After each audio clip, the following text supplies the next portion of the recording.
Good evening. Tonight I want to talk to you about the relationship of the Gnostic Church as it developed in France in the late 19th century and the 20th century, as it influenced the arts and sciences, but especially the creative arts, music and painting, and how art, as we understand it, can be a source of Gnostic energy, and it can be also understood to be a process whereby the Gnostic faith or experience of religious values manifests itself or spills over into daily life. In other words, emanates or pours its energy to do things in a new way into the life of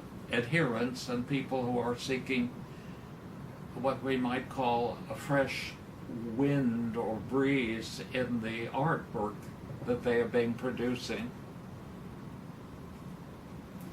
First of all, we know from the study of the history of music that individuals like Eric Satie and those who adhere to that approach of fusion of Gnosticism with initiatic training, that they created mystical churches for themselves as a grounding, as a method of supporting their musical and artistic explorations.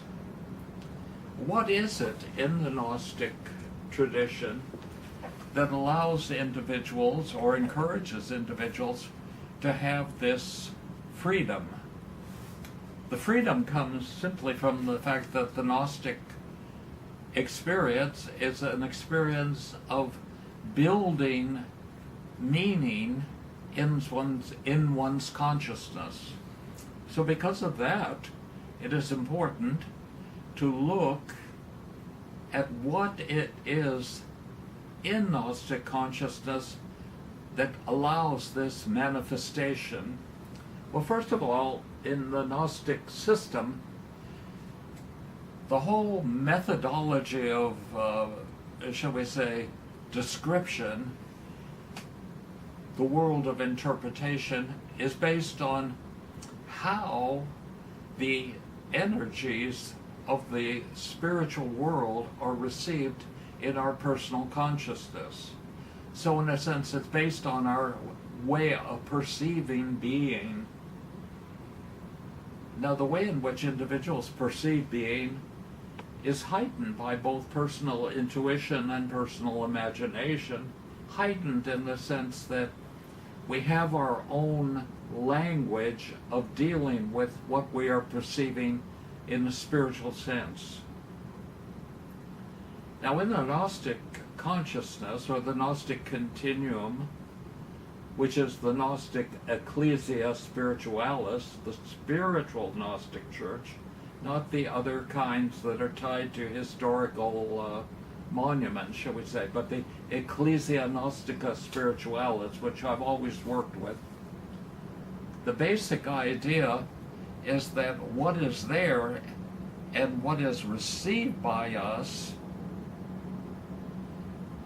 unfolds in the act of our perceiving it. It's not something that has already manifested itself. It is a dynamis, or a dynamic principle that's coming forth to us in the experience of religious mysticism. Now, because of this experience of religious mysticism, what is happening is communicating itself to us in symbols that it brings up before us in our imagination, or energizes us in our intuition. In other words, the stimulus to be an artistic interpreter of Gnostic energy comes essentially from the spirit world's manifestation in the degrees of our own personal consciousness and past experiences of similar events or powers. Thus, for artists and musicians, colors and notes, combinations and arrangements, these themselves are brought up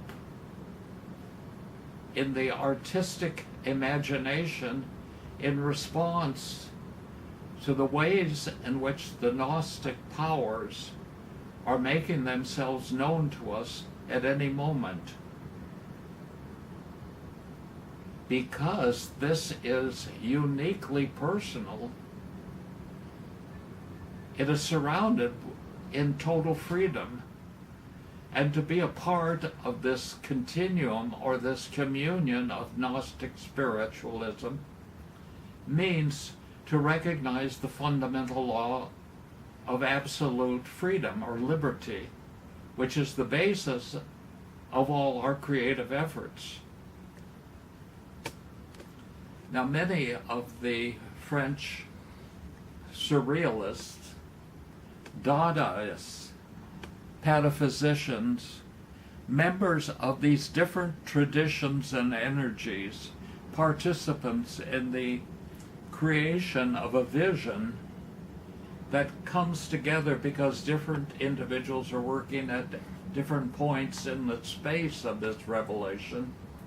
This energy, this power, this being, creates through this interaction a total picture of what the spiritual universe of the Gnosis is.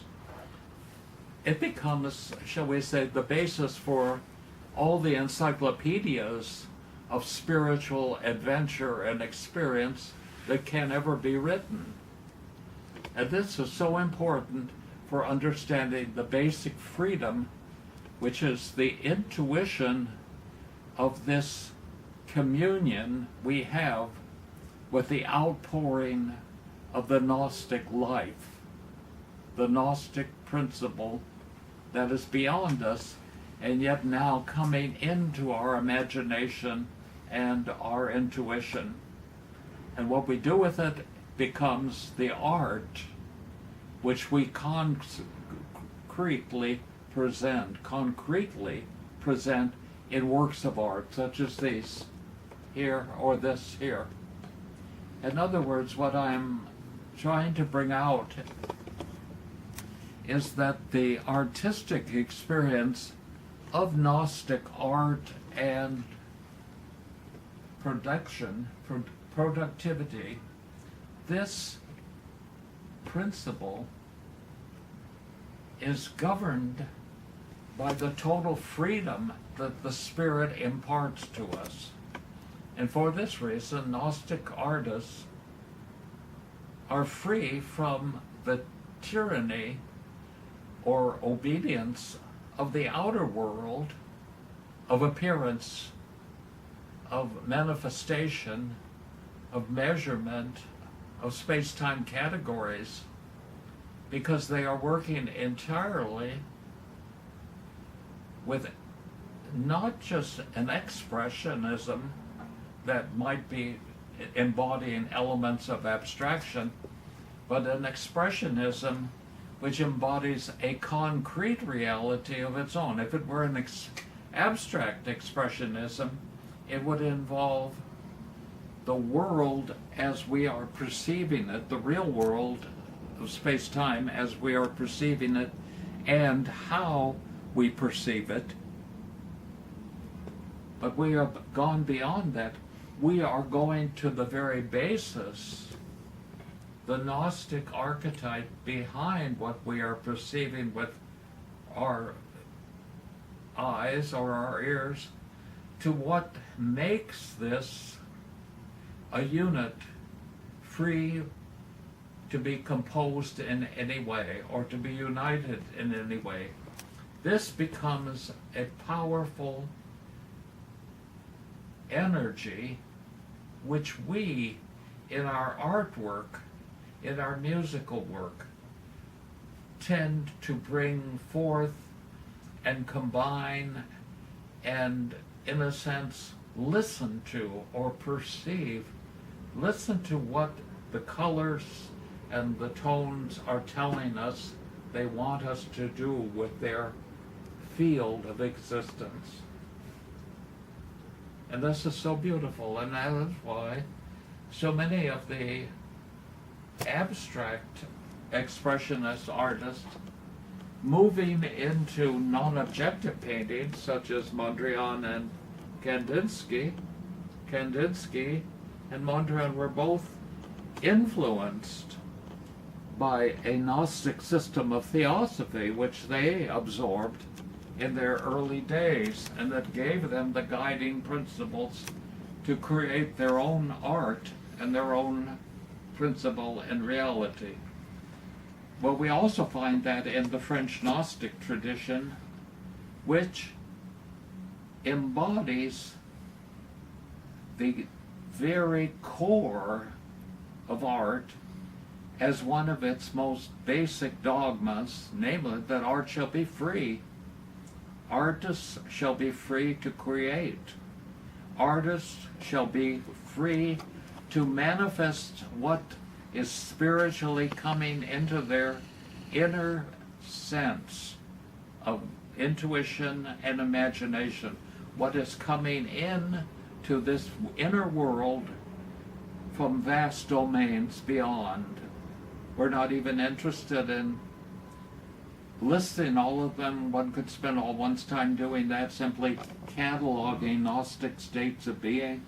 But what we do is we intuitively employ this art and bring these beings into the world where we have a place as producers of the representative art, when it's representing what is given in pure consciousness in the astral plane, in the mental worlds, in the intuitive worlds. All of this is brought about through our being free to listen, to pay attention to what is there, to what can be, to how the spirits working through our consciousness want us to work on. What theme do they want? How do they want it to be expressed? This is why we call it Ecclesia Gnostica Spiritualis, the spiritualistic Gnostic movement of consciousness. Now here we have two figures of golem-like beings.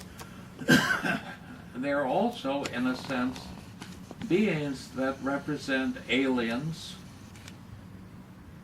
Quite often aliens themselves are portrayed as golem-like figures. These golem-like figures represent possible constructions out of what we would call imaginary matter, imaginative matter, the material of a world that is on the borderline between the astral and the physical. And here they represent possibilities of appearance. I see them as being significant for the very simple reason that here we have followed certain rules in their production. We have listened to how they want us to express how they look. And so we have them looking this way, two separate paintings. Here we have another important component, a golem-like painting,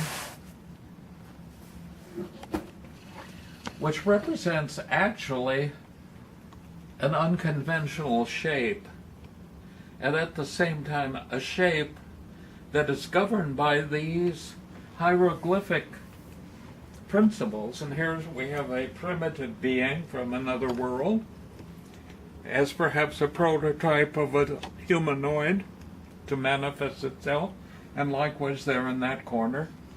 But here the hieroglyphic writings, or what we would call the mystical script, on these pieces of metallic imposition, they, in a sense, represent what this being is to be and to do. And it's not that these are mysteriously hidden, because the more you concentrate on these images, these communicating devices, you find there are signs that open up to you, to your meditation. And for that reason, I believe that there are many languages that are non-cognitive, in the sense of not known now, but have possibilities of meaning that far exceed any dictionaries or systems of meaning we might be working on. And that is also part of a Gnostic Spiritualist communication system or continuum. Here, the energy is, in a sense, unified behind the power that is manifest. The manifestation, the color, the material, this is the type of ectoplasm. Ectoplasm, I see simply as the material of art. Ectoplasm is in itself one of the most talked about elements of the spiritualist traditional and heritage, and that ectoplasm in itself is in reality, as I said, primary matter, the primary matter of universes and worlds where we explore what art is all about. Spiritualists who understand art and artists who understand spiritualists are very fortunate in having at their disposal all the metaphysical and ontological systems that have ever expressed themselves on the planet Earth. It is a wonderful state of being. Many have attributed this particular unity between the metaphysically possible and the artistically constructible to the medieval philosopher Thomas Aquinas. I want to say some words about that, because there's a school of interpretation of alchemical documents led by Marie von Franz, a Jungian analyst, Marie Louise von Franz, a school based in Zurich that sees the Middle Ages producing documents dealing with what we would call alchemical possibilities. I'm not talking about an alchemy that mixes metals to achieve a kind of perfection in a final substance of gold. I don't mean that, but I do mean the possibility of various worlds of energy coming together and being symbolically expressed in the symbolism or in the language of precious metals or precious colors or precious gems, whatever element we are focusing on. Now this is very important, because in the book Aurora Consurgens, Marie-Louise von Franz presents the argument that Thomas Aquinas, the famous Catholic philosopher and theologian, actually wrote a secret or mystical document which gives the key to the artistic transformation of spiritual substances into higher states of consciousness. The whole of alchemy is now understood as the spiritual interaction between the artist and the materials with which he creates his symbolic pictures of possible worlds. And this, to my mind, is very exciting because artists are, in a sense, taking paints, gouaches, watercolors, acrylics, oils, and making new worlds, new possible states of being, new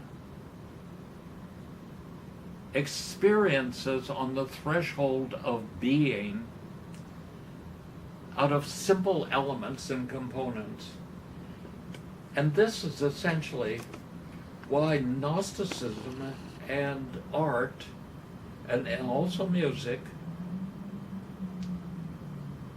they come together in this creative interaction which brings about the influence of spiritual beings in the decision-making processes of artists and musicians by guiding and giving and providing for this spiritual energy to be transformed into musical and artistic works that can be physically, tangibly experienced through our five senses.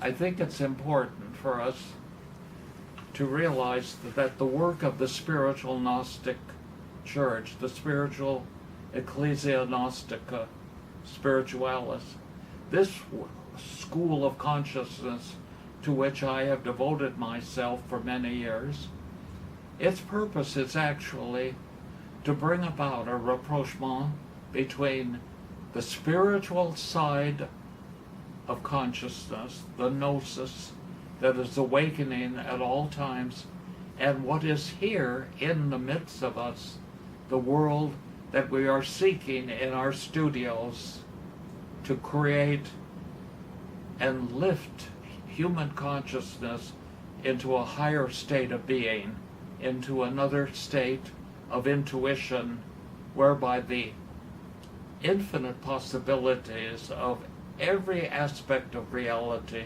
can be seen more purely and in a more Gnostic light. Thank you.